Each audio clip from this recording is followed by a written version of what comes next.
Assalamualaikum warahmatullahi wabarakatuh. Selamat siang, jumpa kembali dengan podcast PN Singkawang. Kali ini kita kedatangan tamu dari Pengadilan Negeri Pontianak. Spesial bagi saya, Ibu Yuniar Nelly STMM. Assalamualaikum Bu Nelly. Waalaikumsalam Bu Ika. Senang sekali Bu Nelly bisa bersedia hadir di sini dengan kesibukan yang padat di PN Pontianak ya Bu Nelly ya. Iya. Nah, mungkin boleh diperkenalkan diri dulu ya Bu Nelly ya. Oh iya. Ada cerita singkatnya kan Bu Nelly ya? Boleh. Assalamualaikum warahmatullahi wabarakatuh. Selamat sore. Saya Yuniar Nelly. Kebetulan saya sekretaris Pengadilan Negeri Pontianak. Sebenarnya mungkin tidak perlu dikenalkan karena ini sahabat lama saya. jadi kita udah kemarin sempat 3 bulan ya Bu Nelly ya. Ketemunya. Jadi Bu Nelly merupakan sekretaris Pengadilan Negeri Pontianak yang sebelumnya adalah sekretaris Pengadilan Negeri Bengkayang. Kemudian sebelum menjadi sekretaris Pengadilan Negeri Bengkayang, Bu Nelly merupakan wasek di Pengadilan Negeri Mempawah. Sedikit kita Bu Nelly ya, bahwa Bu Nelly sudah melewati proses ISO pada saat menjadi wasek di Pengadilan Negeri Mempawah. Terus kemudian pada dasarnya semuanya juga sudah berproses menuju WK.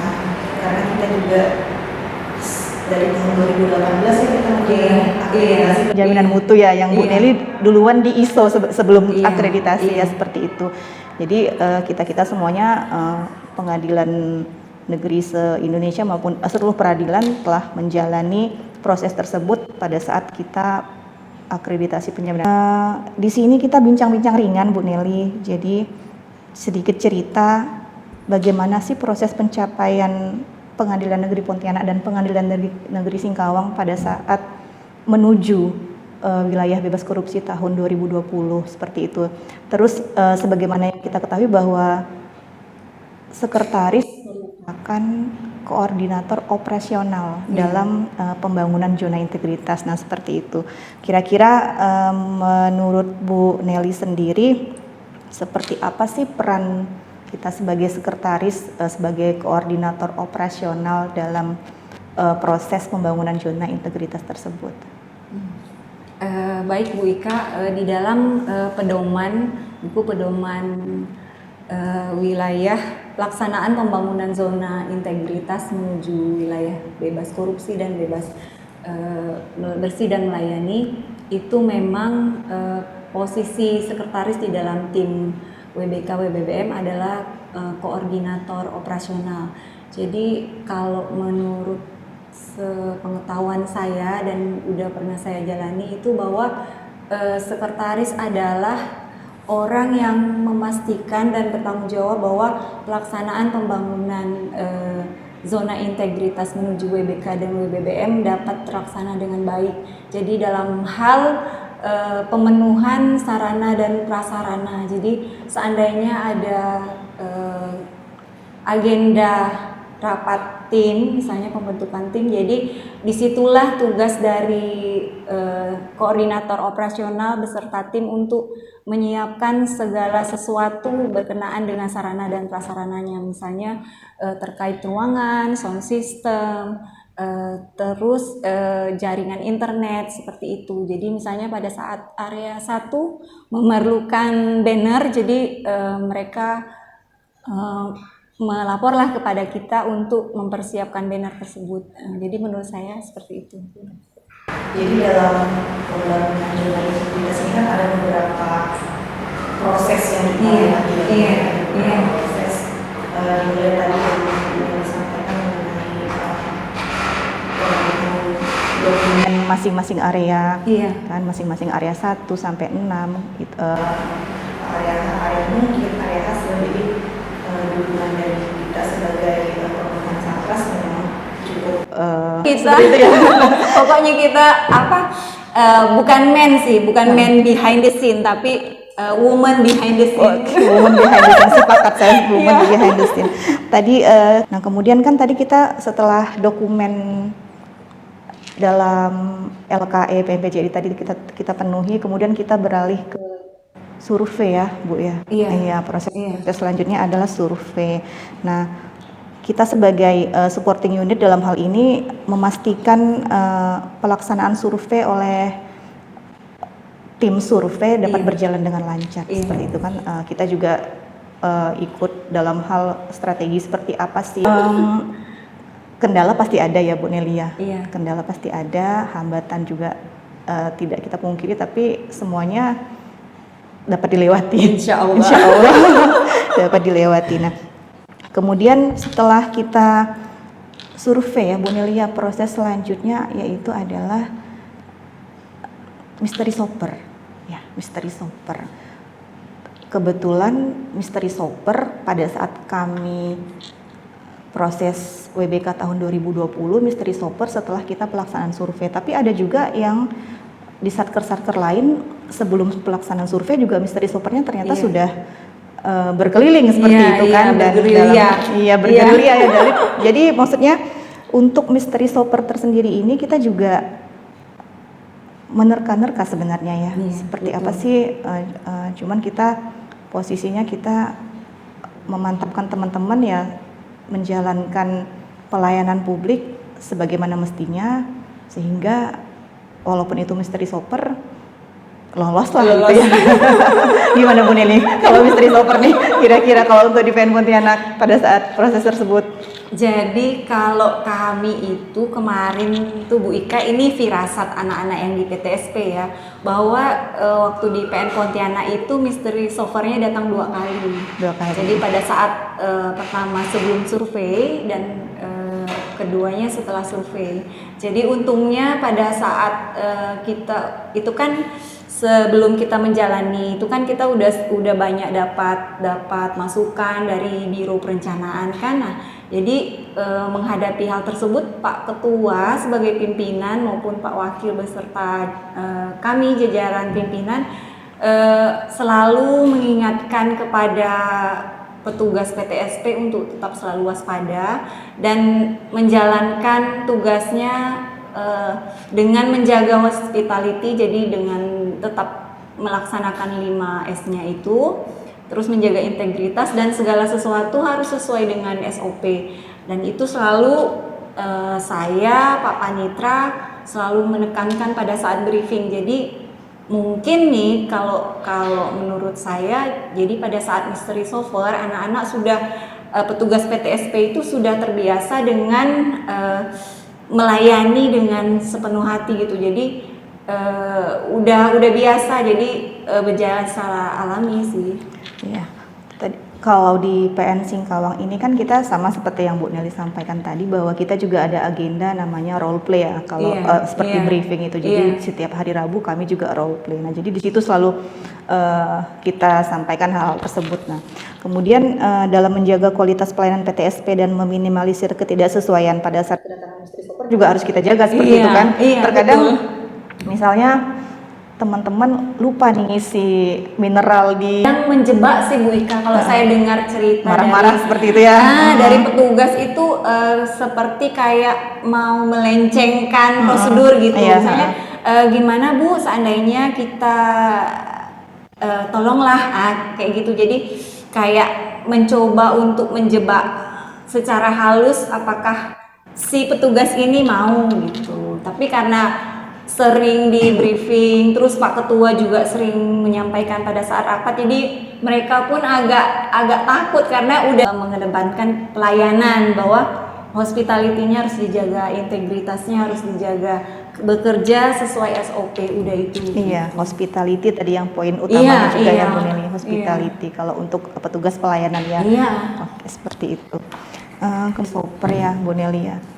Tahapan selanjutnya kita harus mempersiapkan untuk desevaluasi ya. Oh iya. Desevaluasi kalau karena ini juga pandemi, seperti kita tahun kemarin kita melalui Zoom ya, melalui online. Nah, di situ juga kan untuk isi dari presentasinya jangan sampai ada kendala seperti itu, misalnya internet lagi gangguan, mati lampu, terus ada yang nggak bisa dibuka, nah seperti itu ya. kurang lebih sama ya Bu Sama. Neli. Kurang lebih sama. Seperti Bahkan saya waktu itu sampai kostum Pak Ketua itu, Pak, PD itu harus, karena kita menjual loh, kita marketing loh di sini. Jadi ya Bapak harus pakai jas ya Pak, walaupun panas waktu itu kan kemarau ya, Bapak harus pakai jas. Saya belikan khas Pontianak, saya bilang.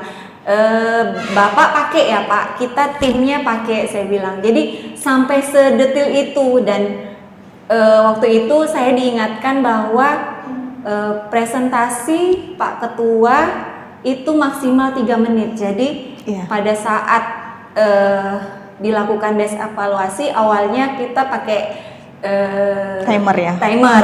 Tapi karena agak jauh, Pak Ketua enggak kelihatan, katanya enggak kelihatan Bu. Jadi kami turunkan jam dinding yang besar itu, jam sidang. Sampai seperti itu ya. Langsung kita, Bapak kelihatan Pak, ya kelihatan. Nanti kalau seandainya itu Pak, saya ingatkan Bapak 3 menit harus udah selesai, karena waktu kan dihitung juga. Jadi 3 menit plek, kita ingatkan. Jadi kayak timekeeper juga. Sampai sekecil-kecil itu. Jadi kita sampai segitu sih. Luar biasa ya. Jadi kita sampai memastikan biar sang penyaji tadi nih, sang bintangnya terlihat pede ya Bu Neli ya, terlihat pede, terus jangan sampai nggak makan seperti itu ya Bu. Memang itu penting ya Bu Neli ya. Jadi tadi Bu Neli juga sempat sampaikan bahwa kita harus membranding, menjual kan. Karena pada ingat pesan dari Pak Ketua, kita harus menjadi sales dari kantor kita. Branding itu terus yang selalu kami ingat seperti itu. Walaupun istilahnya, jadi tadi garis besarnya bahwa kesiapan dalam desevaluasi dimulai dari pembuatan PPT sampai memastikan jaringan bagus atau tidak, kemudian memastikan PPT ini bisa dibuka atau enggak. Takutnya pada saat kita ini ada yang nggak bisa dibuka, namanya human error ya Bu Neli, seperti itu. Kemudian memastikan bahwa waktunya itu harus ya, karena kita dibatasin waktu ya. Ya benar, saya juga bagi pengalaman pada saat kami desevaluasi, kami bisikin. Kalau Bu Neli tadi kan sampai nurunin jam ya, luar biasa sampai nurunin jam. Tapi kalau kami pada saat itu sekian menit. Padahal sebelumnya kita juga simulasi sih pada ya 1 hari atau 2 hari sebelumnya kita simulasi kan, kita GR lah gitu kan Bu Neli ya. Tapi pada saat hari H, saking semangatnya membranding tadi itu kan kayaknya waktunya kurang ya. Oke lah, itu tadi cerita tentang persiapan desevaluasi. Nah yang terakhir kan Bu Neli, pada saat kita proses menuju WBK ini, nah kalau untuk meraih WBK itu yang dibutuhkan adalah komitmen anti korupsi ya Bu Neli ya, komitmen anti korupsi. Nah kalau untuk meraih WBBM yang saya tahu perlu meningkatkan pelayanan publik. Nah seperti yang kita butuhkan juga diantaranya adalah inovasi. Sebagaimana kita ketahui juga dengan keterbatasan yang ada, tapi inovasi menjadi faktor pendukung juga dalam kita proses menuju WBK. Nah seperti itu kan. Kalau Bu Neli nih, kira-kira inovasi unggulan dari PN Pontianak pada saat lah seperti itu kan? Kebetulan waktu itu kita ada 2 inovasi. Jadi memang penciptaan inovasinya dari kita sendiri. Jadi kebetulan di PN Pontianak itu ada sumber daya manusia yang bisa dimanfaatkan untuk membuat aplikasinya. Jadi tidak memerlukan anggaran yang besar. Inovasi yang ada itu antara lain kita Sutra WA. Sutra WA itu aplikasi yang berbasis web untuk memudahkan masyarakat mengajukan permohonan legalisasi ahli waris. Jadi dari masyarakat tidak perlu datang ke pengadilan, mereka dapat mendaftarkan melalui online. Nah satu lagi itu Setara aplikasi surat keterangan. Jadi mereka dapat mengajukan surat keterangan melalui online, jadi tidak perlu datang lagi ke pengadilan. Untuk saat ini pada aplikasi Sutra WA masih dalam proses pengembangan ke arah yang lebih jauh lagi, tapi secara spesifik saya tidak mengetahui pastinya. Itu sedang dikembangkan, IT bekerja sama dengan bagian hukum. Tadi pada awal saya sampaikan bahwa dengan keterbatasan anggaran itu tidak menghalangi ya Bu Nelly, Iya. tidak menghalangi bahwa inovasi tadi itu yang bisa menyentuh oleh masyarakat seperti itu ya, seperti itu tadi kan. Jadi inovasi juga tidak harus selalu harus mahal ataupun berbentuk aplikasi kan, seperti itu ya Bu Nelly ya. Kalau kita memiliki teman-teman yang ahli-ahli IT kan kreatif ya, tim kreatif ya, kalau di sini tim kreatif seperti itu. Iyalah, jadi tadi inovasi dapat berjalan kalau teman-teman bisa memanfaatkan SDM yang ada, kemudian dengan fasilitas yang ada, itu tidak menjadi penghalang terciptanya suatu inovasi seperti itu ya. Kemudian ada 7 hal dalam WBK kan Bu Nelly kan, 7 hal dalam WBK yang dimulai dari komitmen pimpinan, kemudian membangun 6 area pengungkit, survei mandiri IPK dan IKM, kemudian inovasi pelayanan dan pencegahan korupsi. Nah itu tadi salah satunya ya Bu Nelly ya. Kemudian kegiatan yang menyentuh masyarakat kan, kegiatan yang menyentuh masyarakat, manajemen media yang efektif dan monep secara rutin. Di sini salah satunya seperti kami ini mengadakan kegiatan program podcast, kemudian Singkawang Menjawab, ada juga yang terbaru ini PN Singkawang dengan manajemen media.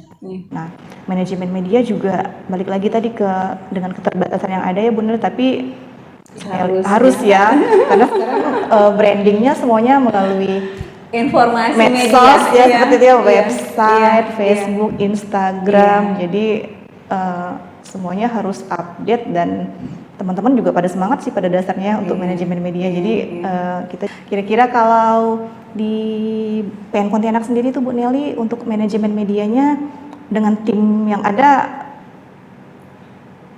bisa terlaksana sama lah ya. Saya juga pantengin medsosnya PN Pontianak ya, jadi kurang lebih tapi ya. Kalau saya lihat sih PN Singkawang sepertinya agak lebih maju lah dari kami masalah manajemen media, karena kalau dari PN Pontianak terus terang kami hanya punya, jadi informasi yang kami berikan itu paling melalui Instagram, website, YouTube, kanal YouTube. Jadi yang seperti podcast ini terus terang kami belum ke arah situ. OTW ya. itu nanti setelah kembali dari sini kayaknya. Jadi kalau kami itu ya baru yang gratis itu kan, tidak memerlukan biaya. Yang pasti saya sebagai sekretaris, karena kebetulan manajemen media lebih ke arah PTIP IT kan. Nah jadi saya sebagai sekretaris ya memastikan bahwa konten yang di-upload itu harus selalu update, dan kadang dari tim IT juga sering berkonsultasi terkait isi konten dan desainnya ya kita koreksi sedikit-sedikit. Tapi alhamdulillah kalau saya melihat yang di PTIP kebetulan itu anak milenial, jadi kan kreativitasnya lebih zaman now ya. Jadi saya paling hanya mengkoreksi sedikit-sedikit atau yang typo itu aja. Nah untuk website kebetulan karena dari Dirjen Badilum kan sudah menetapkan itu formatnya harus sesuai dengan Dirjen Badilum. Jadi disitulah peran saya untuk memastikan bahwa website yang ada itu harus sesuai dengan format yang dikeluarkan oleh Badilum. Jadi keterbukaan informasi publik juga harus update juga di situ kan ya, karena disitulah masyarakat tahu apa sih aktivitas dari Pengadilan Negeri Pontianak misalnya kayak gitu. Jadi memang untuk era sekarang ini manajemen media sangat dibutuhkan, karena dari situlah kita lebih cepat untuk mensosialisasikan segala sesuatu terkait dengan program pengadilan. Termasuk salah satunya Google Review ya. Iya. Soalnya saya kemarin juga sempat lihat ada animasi Google Review untuk PN Pontianak kalau nggak salah ya. Iya. Pokoknya ayo subscribe sebanyak-banyaknya gitu. Iyalah. Kadang kita harus merubah mindset bahwa pengadilan itu tidak seperti yang dibayangkan loh, karena kebanyakan orang menganggap bahwa pengadilan tuh sesuatu yang horor gitu loh, bahwa kalau datang ke pengadilan tuh pasti ada salah loh saya. Jadi kemarin karena ada medsos itu kan, jadi ternyata pengadilan tuh tidak hanya sidang loh, tidak hanya orang yang berperkara loh kesini, tapi untuk mengurus bersih diri atau mengurus pembuatan hak waris atau apa di pengadilan loh. Jadi kita sedikit-sedikit berusaha merubah image bahwa tidak sehoror itu loh pengadilan gitu. Jadi menurut saya media lah yang berperan penting pada saat ini untuk mengkampanyekan bahwa pengadilan itu udah banyak berubah gitu. Iya, di media itu kan. Iya. Proses awal sampai akhir tadi udah cukup panjang ya kita cerita-cerita Ibu Nelly ya. Proses awal sampai yang terakhir kita tutup dengan manajemen media kan. Jadi intinya tadi yang disampaikan Bu Nelly balik lagi ke branding kan. Iya, balik lagi ke branding tadi. Saya pengen ngobrol lebih banyak lagi. Cuman kita udah close tadi sampai di manajemen media, kita mulai dari proses awal pembangunan JETI sampai dengan di akhir tadi disevaluasi. Closing statement dari Bu Nelly kira-kira. Saat inilah kita jangan di zona aman terus gitu. Kalau bagi saya selama ini kan kita kayaknya lebih senang ya di zona aman. Jadi inilah saatnya, maksudnya kita beralih jangan di zona aman terus gitu. Kayaknya merupakan suatu tantangan seandainya ya saya sangat mendukung sekali PN Singkawang untuk dapat meraih predikat WBBM. Turut bangga seandainya memang PN Singkawang bisa meraih WBBM karena ini satu-satunya di Kalbar ya. Satu-satunya di Kalbar ya, mudah-mudahan terwujud ya. Oke lah, terima kasih atas ketersediaan Bu Nelly untuk jauh-jauh dari Pontianak udah datang ke PN Singkawang. Suatu kebanggaan bagi saya ya Bu Nelly bisa hadir di sini kan. Nanti kita bisa lanjut lagi mungkin di episode lainnya seperti itu Bu Nelly ya. Baiklah, demikian podcast kali ini bersama Ibu Yuniar Nelly, Sekretaris Pengadilan Negeri Pontianak. Sampai ketemu di podcast episode selanjutnya. Salam prima.